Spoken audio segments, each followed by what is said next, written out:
बता दिए जब कर दो। प्रकाश। तो आज जो है हम बेटा प्रकाश पढ़ेंगे, जो 10th क्लास का चैप्टर है। प्रकाश मतलब लाइट। तो सबसे पहले हम बताएंगे आपको प्रकाश किरण। प्रकाश किरण, प्रकाश किरण क्या है? प्रकाश किरण वो है जो प्रकाश के चलने की दिशा को बताती है, अर्थात जिस दिशा में हम प्रकाश किरण को फेंक देते हैं तो इससे ये जानकारी होती है हमें कि प्रकाश किरण इसके अनुदिश अर्थात इसकी दिशा में गति कर रहा है। नंबर दूसरी बात, प्रकाश है क्या चीज? प्रकाश एक प्रकार की ऊर्जा है। प्रकाश क्या है भाई? प्रकाश है एक प्रकार की ऊर्जा जिसका तरंगदैर्घ्य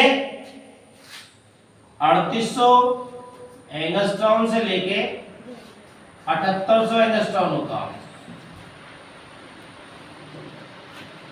प्रकाश का जो तरंगदैर्घ्य है वो कितना होता है? 3800 एंगस्ट्रॉम से लेके 7800 एंगस्ट्रॉम। तीसरी बात, तो प्रकाश में बहुत सारी घटना होती है, जैसे प्रकाश का परावर्तन, अपवर्तन, विवर्तन, अध्यारोपण। तो हम जो है यहाँ पे प्रकाश का परावर्तन पढ़ेंगे और अपवर्तन पढ़ेंगे। तो सबसे पहले हम लेते हैं परावर्तन क्या होता है? प्रकाश का परावर्तन मतलब रिफ्लेक्शन ऑफ लाइट।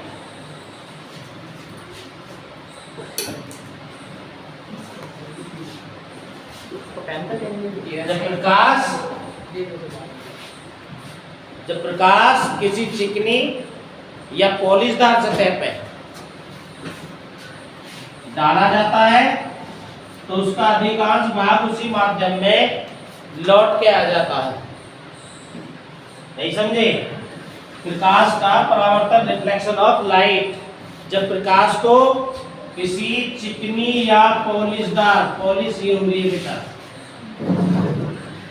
पॉलिशदार सतह पर डाला जाता है तो उसका अधिकांश भाग लौटकर उसी माध्यम में वापस आ जाता है।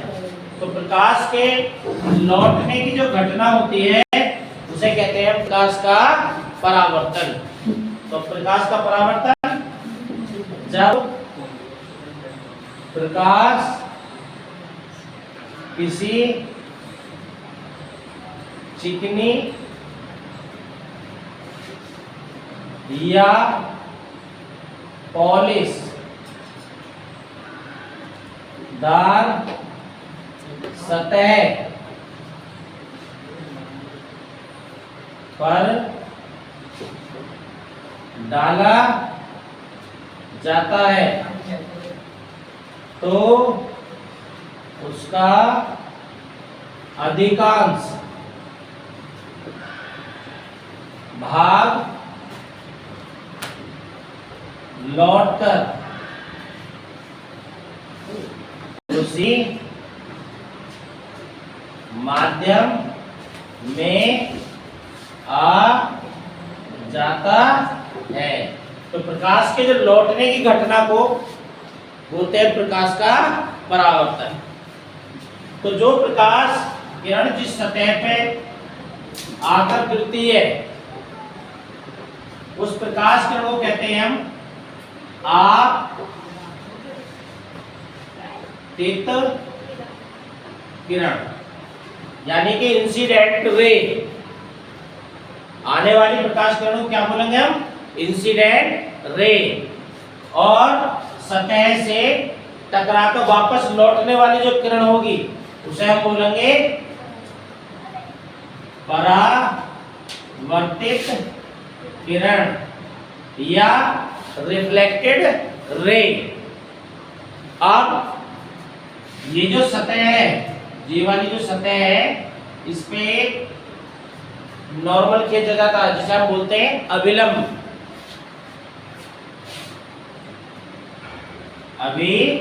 लंब, ये होता अभिलंब या इसे कहते हैं नॉर्मल। अब इसके बाद आपतन कोण या इंसिडेंट एंगल। आपतन कोण किसे कहते हैं? तो आपतन कोण का मतलब है आने वाली प्रकाश किरण तथा अभिलंब, अर्थात ये आने वाली किरण है और ये आपका अभिलंब, इसके बीच का जो कोण होता है ये, इसे हम कहते हैं आपतन कोण। तो दोबारा समझ लो, आपतित किरण तथा अभिलंब के बीच के कोण को आपतन कोण कहते हैं। तो लिखते हैं इसे,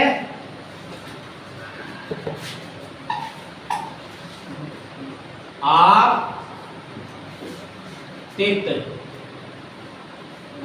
किरण तथा अभिलंब के बीच के कोण को आपतन कोण कहते हैं। तो आपतित किरण और अभिलंब के बीच के कोण को कहते हैं आपतन कोण। इसे कोण आई से निरूपित या प्रदर्शित करते हैं। अब आता है हमारा परावर्तन कोण।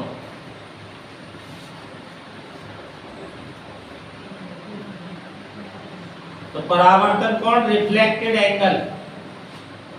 परावर्तन कोण किसे कहते हैं? परावर्तित किरण तथा अभिलंब। परावर्तित किरण कौन सी है हमारी? ये वाली। परावर्तित किरण तथा अभिलंब के बीच के कोण को परावर्तन कोण कहते हैं। परावर्तित किरण तथा अभिलंब के बीच के कोण को परावर्तन कोण कहते हैं। इसे कोण आर से निरूपित करते हैं। तो ये तुमने उतार लिया होगा बेटा। अब हम पढ़ेंगे परावर्तन के नियम। तो परावर्तन के नियम क्या है? परावर्तन के नियम, लॉ ऑफ रिफ्लेक्शन, लॉ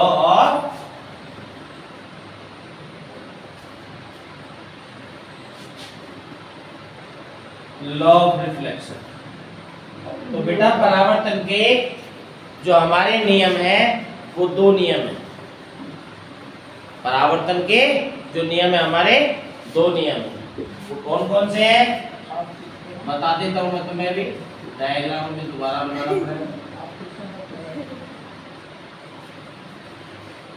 देखो बेटा, पहला नियम है आपतित किरण, परावर्तित किरण तथा आपतन बिंदु पर, ये आपतन बिंदु है बेटा हमारा, आपतन बिंदु इंसिडेंट पॉइंट बोलते हैं, और ये है हमारा अभिलंब।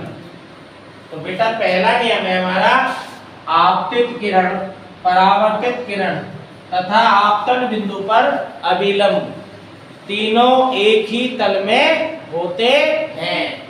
तो पहला नियम ये लिखा जाएगा, आपतित किरण कॉमा परावर्तित किरण तथा आपतन बिंदु पर अभिलंब तीनों एक ही तल में होते हैं। तो तीनों कहाँ है? एक प्लेन में है। आपतित किरण, परावर्तित किरण तथा आपतन बिंदु पर अभिलंब तीनों एक ही तल में होते हैं। और दूसरा नियम है हमारा, जो हमारा आपतन कोण होता I और परावर्तन कोण होता R, तो आपतन कोण I तथा परावर्तन कोण R दोनों बराबर होते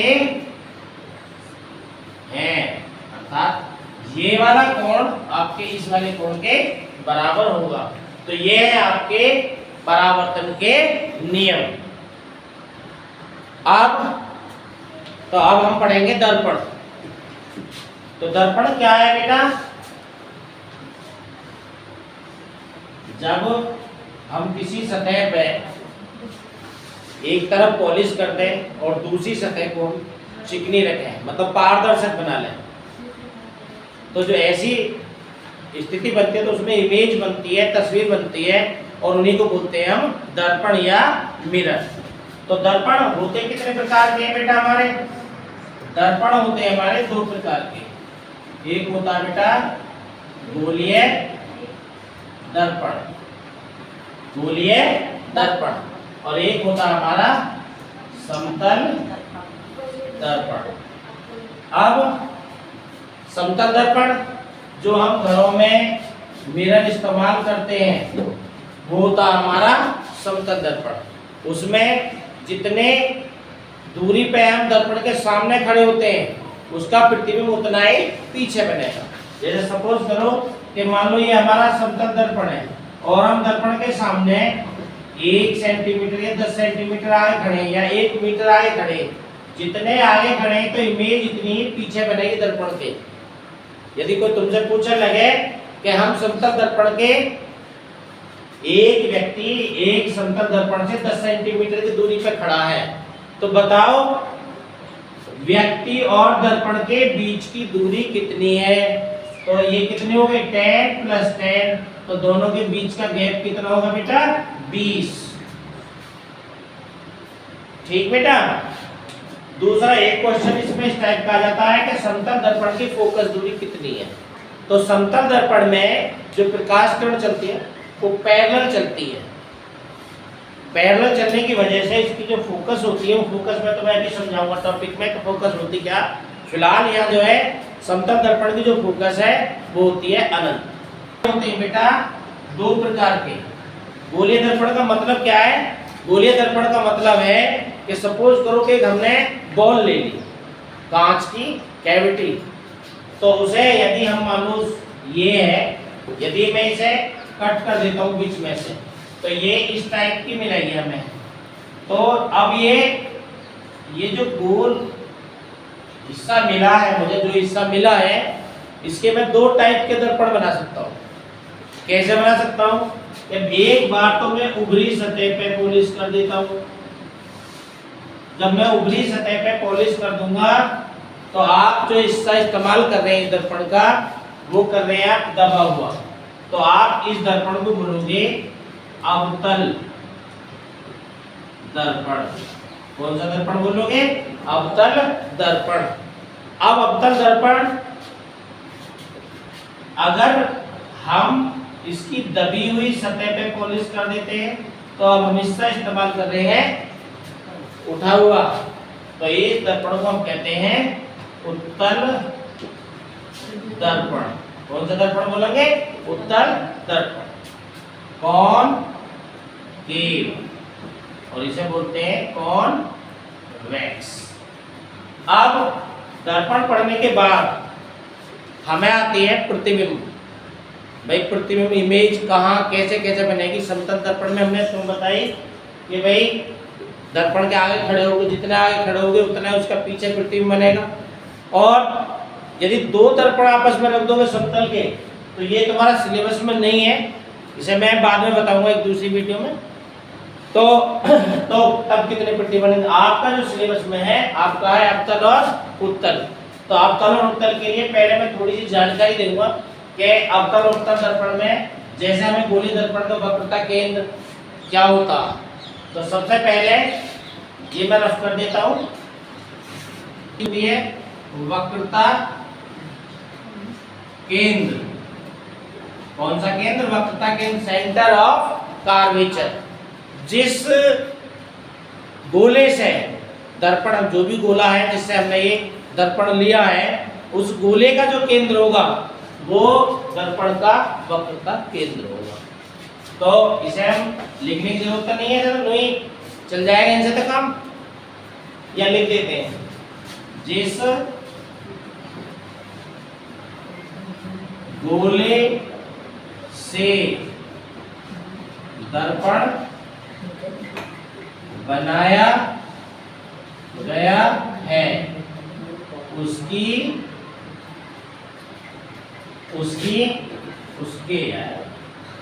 उसके केंद्र को दर्पण का वक्रता केंद्र कहते हैं। और वक्रता केंद्र को आप रिप्रेजेंट जो करोगे वो सी से रिप्रेजेंट करोगे। इसको कैपिटल सी से निरूपित करते हैं। तो इसे किससे निरूपित करोगे? कैपिटल सी से। अब आती है बात वक्रता त्रिज्या। वक्रता त्रिज्या, रेडियस ऑफ कर्वेचर। तो वक्रता त्रिज्या क्या होती है बेटा? जिस गोले से दर्पण बनाया गया है उस गोले की त्रिज्या को दर्पण की वक्रता त्रिज्या कहते हैं। जिस गोले से दर्पण बनाया गया है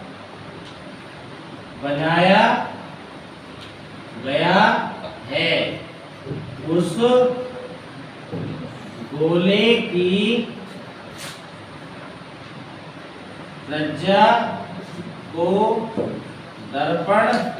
त्रिज्या को दर्पण की वक्रता त्रिज्या कहते हैं। वक्रता त्रिज्या इसे कैपिटल आर से निरूपित करते हैं। इसे कैपिटल आर से निरूपित करते हैं।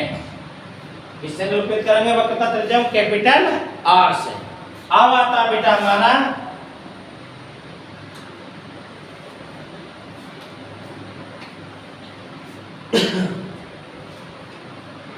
ध्रुव।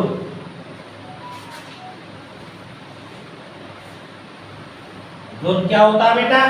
जो दर्पण है हमारा, जो भी दर्पण है उसका मध्य बिंदु जो होता है, दर्पण की ऊंचाई का मध्य बिंदु या दर्पण की टोटल सरकमफेरेंस का मध्य बिंदु जो होता है उसे कहते हैं हम ध्रुव। दर्पण का मध्य बिंदु ध्रुव कहलाता है। इसे P से निरूपित करते हैं। इसे P से निरूपित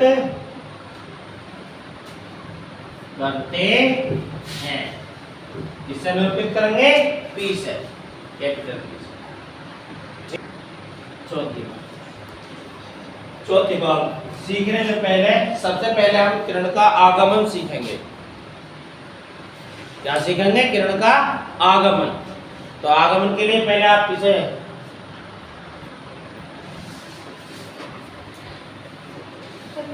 किरण का आगमन, ये अगला पॉइंट है हमारा, किरण का आगमन। जब कोई प्रकाश किरण किस तरीके से आती है, किस चालू करती भी ना करें कोई प्रकाश किरण किस प्रकार आती है, किस प्रकार जाती है। तो देखो सबसे पहले ये हमारा हो गया अवतल दर्पण और ये होगा हमारा उत्तल दर्पण। तो दोनों पे ये हम किरणों का आगमन दिखाते हैं। तो सबसे बीचों बीच क्या होगा बेटा? हमारा ध्रुव। बीचों बीच होगा हमारा ध्रुव और यहाँ हो गया सेंटर। तो सबसे पहले मुख्य अक्ष समझ लो, मुख्य अक्ष क्या है बेटा? मुख्य अक्ष। तो मुख्य अक्ष में एक लाइन होती है बेटा जो सेंटर और ध्रुव से होके जाती है, एक रेखा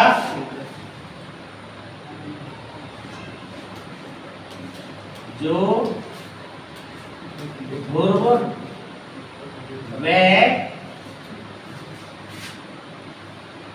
व वक्रता केंद्र से होकर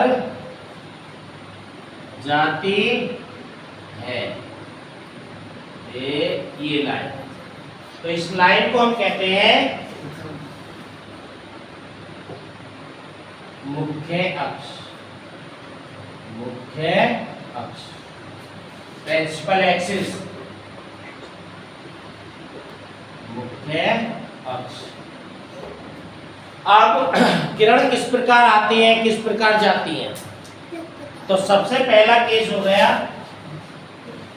यदि कोई प्रकाश किरण मुख्य अक्ष के समांतर आती है, यदि कोई प्रकाश किरण मुख्य अक्ष के समांतर आती है तो परावर्तन के पश्चात वह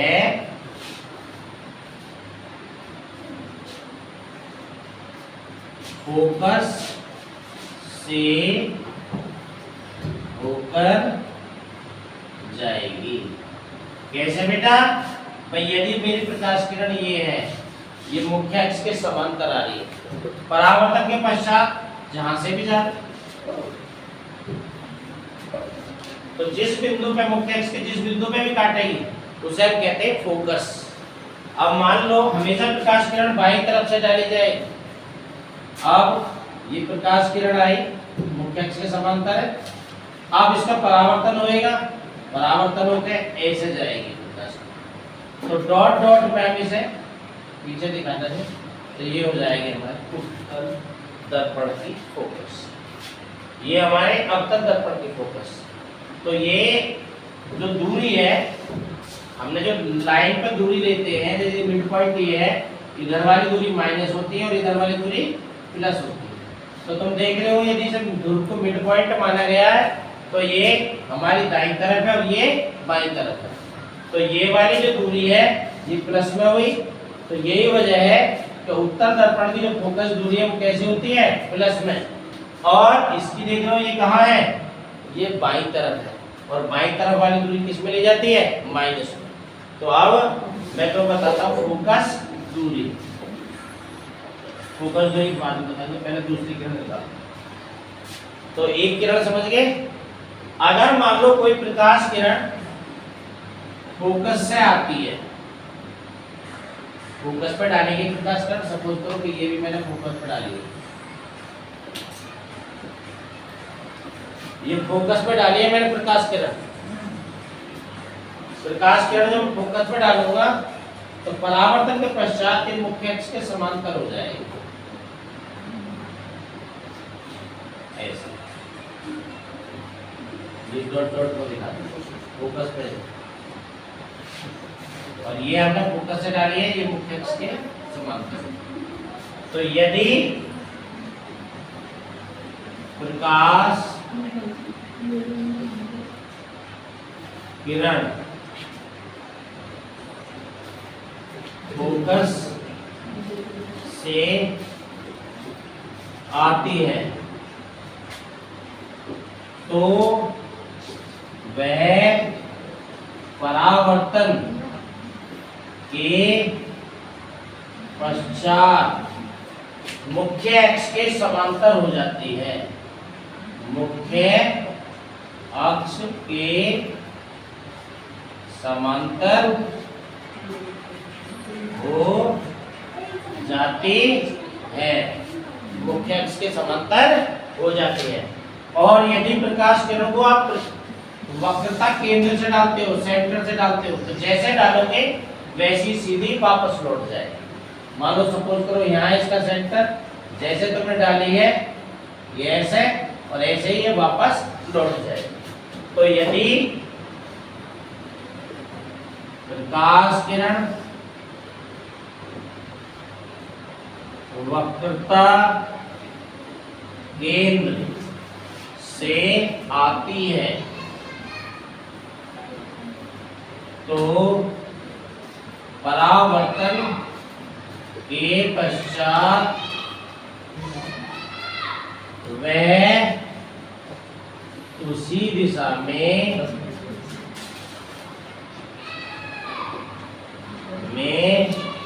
वापस लौट जाते हैं।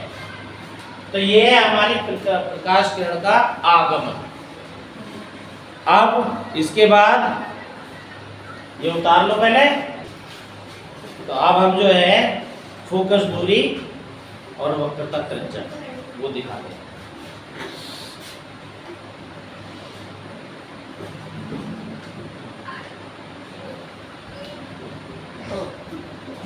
तो यहाँ हमारा होगा ध्रुव, ये सेंटर होगा, इसके बिल्कुल बीचों बीच होती है आपकी फोकस। तो फोकस ध्रुव से फोकस तक की जो दूरी होती है, ध्रुव से लेकर यहाँ फोकस तक की जो दूरी होती है, देखो बिंदु को तो बोलते हैं फोकस, और ध्रुव से फोकस तक की दूरी को बोलते हैं फोकस दूरी। फोकस दूरी। तो बेटा अवतल के लिख रहे हैं, उत्तल में उस साइड आएगी फोकस, सीधे हाथ की तरफ मतलब दाईं तरफ, उसमें फोकस कहाँ होगी ध्रुव, और यहाँ होगी कहीं फोकस और यहाँ कहीं बैठेगा सेंटर।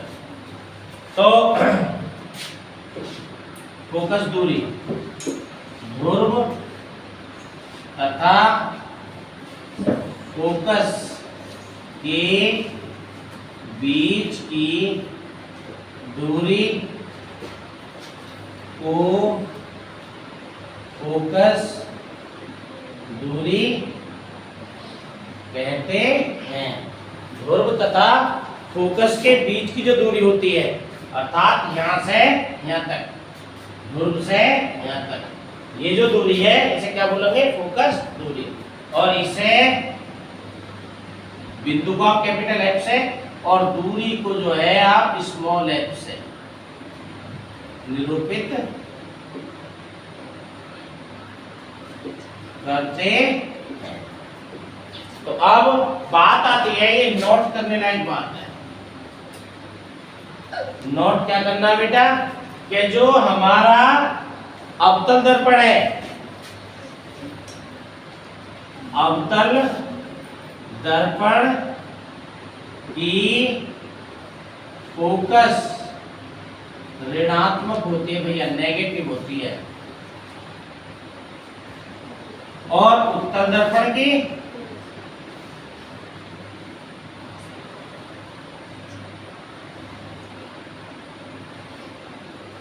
फोकस नहीं, फोकस दूरी, फोकस दूरी धनात्मक होती है। तो जब भी हमें अवतल की फोकस इस्तेमाल करनी है माइनस है, उत्तल की इस्तेमाल करनी है तो प्लस एफ का इस्तेमाल करें। ठीक है भैया। तो अब अगले वीडियो में हम अवतल और उत्तल दर्पण द्वारा प्रतिबिंब किस प्रकार बनते हैं ये आपको हम विद डायग्राम समझाएंगे।